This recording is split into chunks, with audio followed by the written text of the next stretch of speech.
morning, this is World News coming to you live from Warsaw. I'm Saria Strzemska. And I begin with Georgia, as protesters took to the streets of Tbilisi for the fifth night in a row. Police officers also went out in force, responding with tear gas to disperse the crowd. Our correspondent Don Arlev is on the ground and has the latest. And this is what peaceful protests look like in the streets of Tbilisi. Of course, the authorities shutting down the main route in front of the parliament, launching tear gas, detaining people, arresting them. And here is what it really looks like. Peaceful protests with a little bit of enthusiasm, of course. They want their future to be in the European Union, not in Russia. And that's why the people of Tbilisi are walking through all the side streets. They're connected to the Georgian parliament, and they are trying to show their angst against the current government.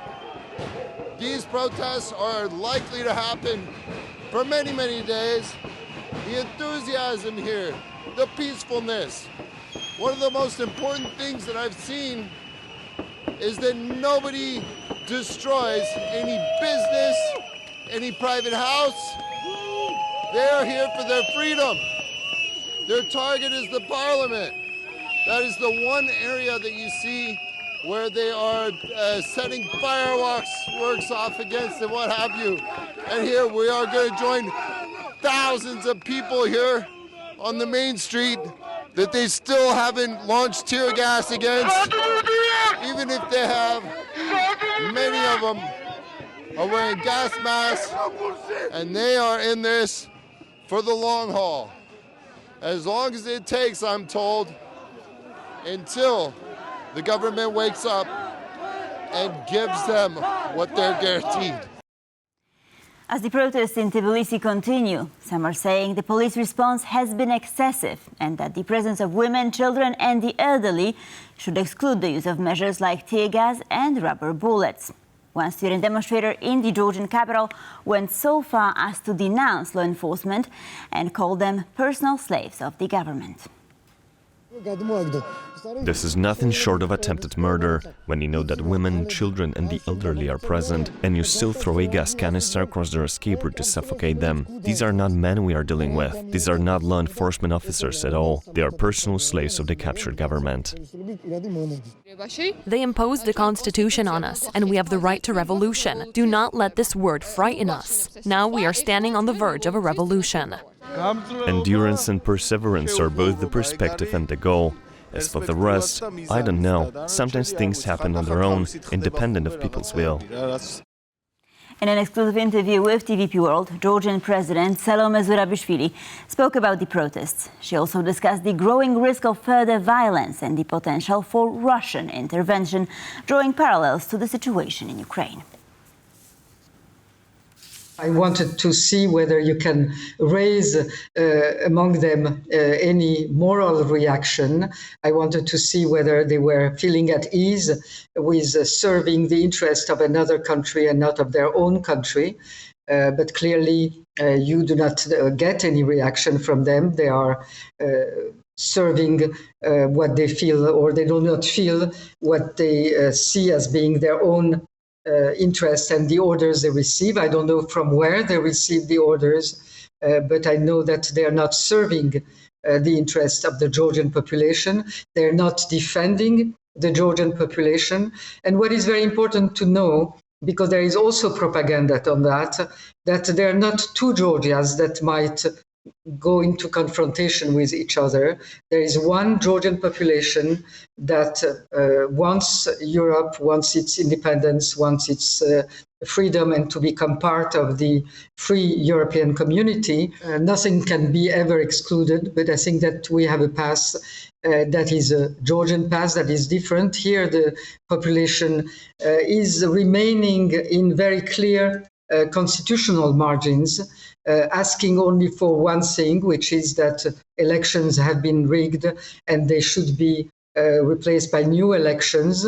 and every movement and every protest is very peaceful. So is the civil disobedience movement, and we're going to stay on that path because we know the risks, and I think that the Georgian population for that has had its own experience, the experience of others. So we are navigating these waters in a very more cautious manner, and I think that will go through, with the, of course, support of our European partners. And much depends on them, much depends on their very clear messaging and their very clear decisions.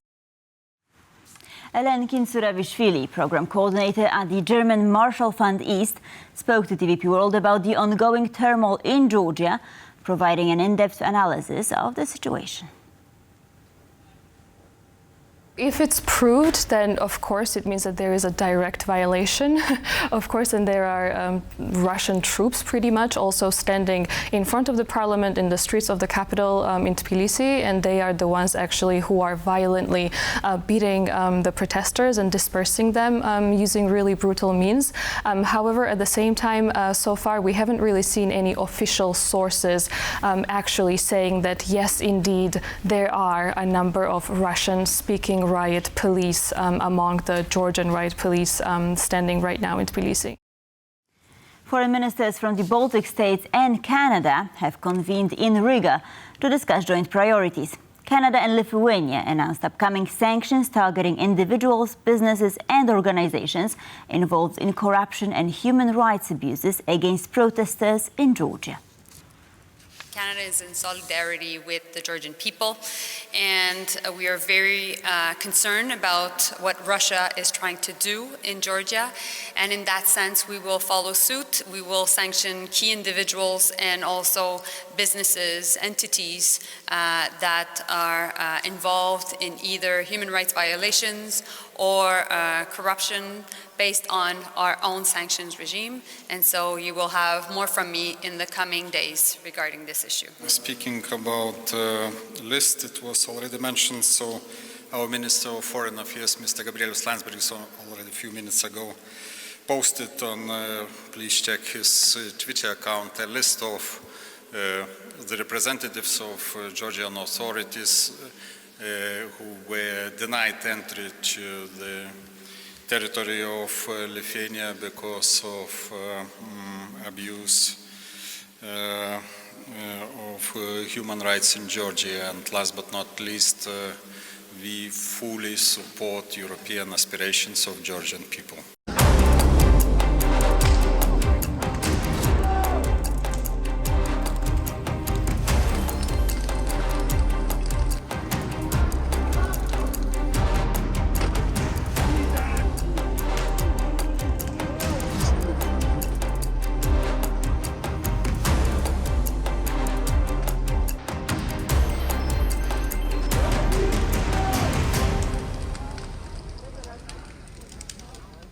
Having just finished voting in the country's general elections, Romanians are gearing up for yet another trip to the polls, this time to vote in the presidential runoff. Our correspondent Pavel Trzaskowski is on site to shed more light on the complexities of the current Romanian political landscape.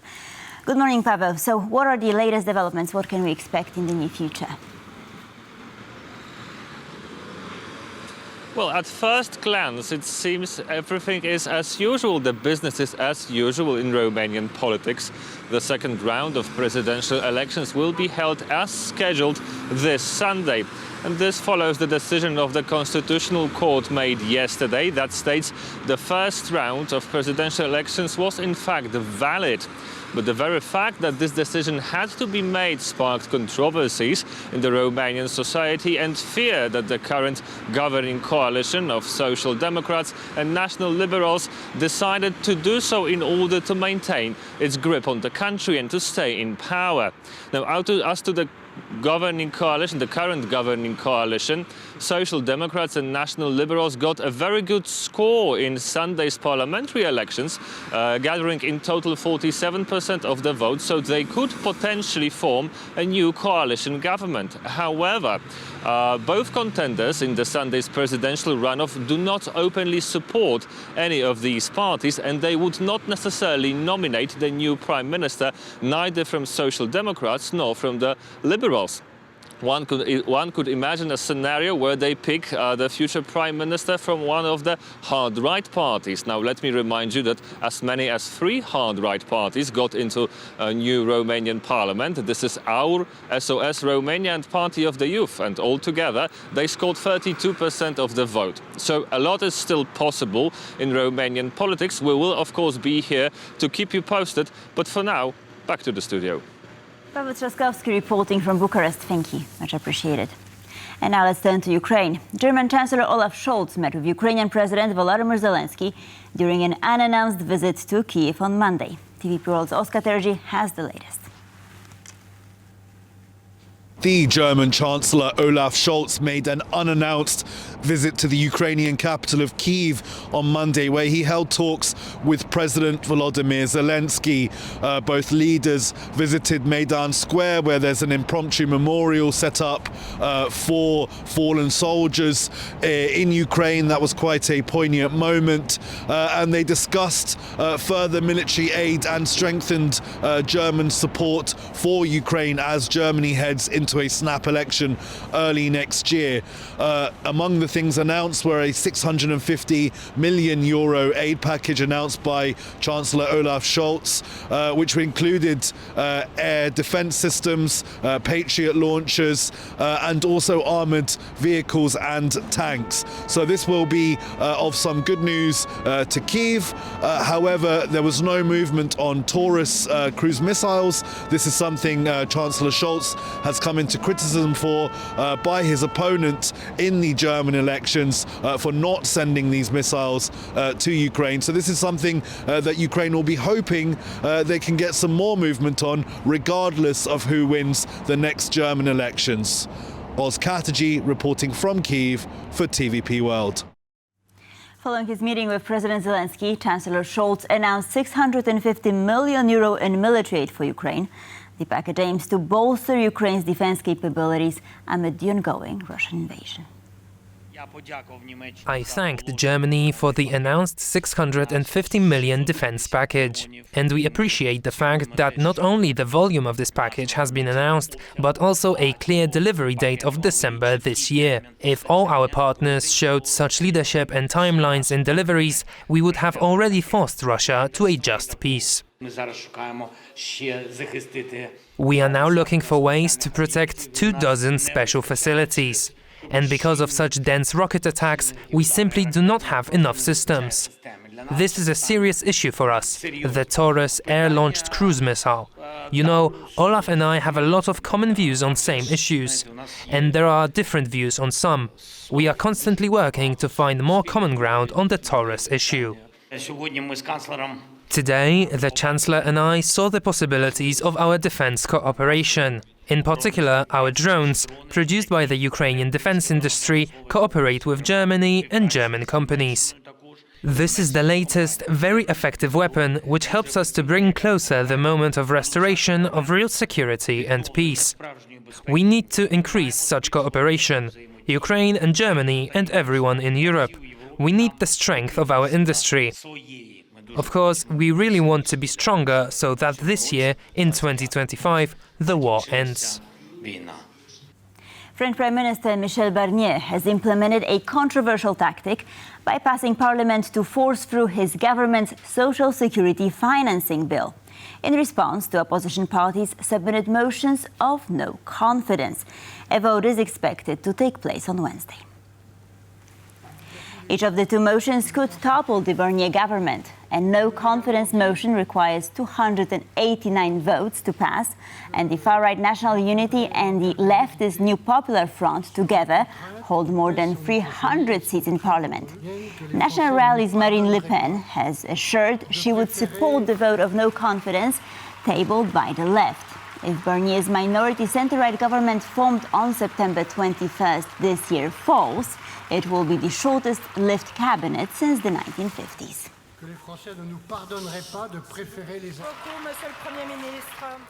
At an event in Washington, D.C., former German Chancellor Angela Merkel presented her memoir entitled Freedom Memories 1954-2021.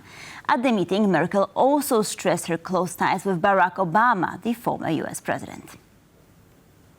I thought at the time we cannot simply give Sunday speeches saying how much we respect human rights, how much we respect human dignity, and then all these people come who seek sanctuary and we tell them, no, for you we don't have room, we don't have this heart. But I also knew that we cannot take every day or every week 10,000s of refugees. I also knew that there were human traffickers sending these people to Europe. So we needed to address this at the root cause.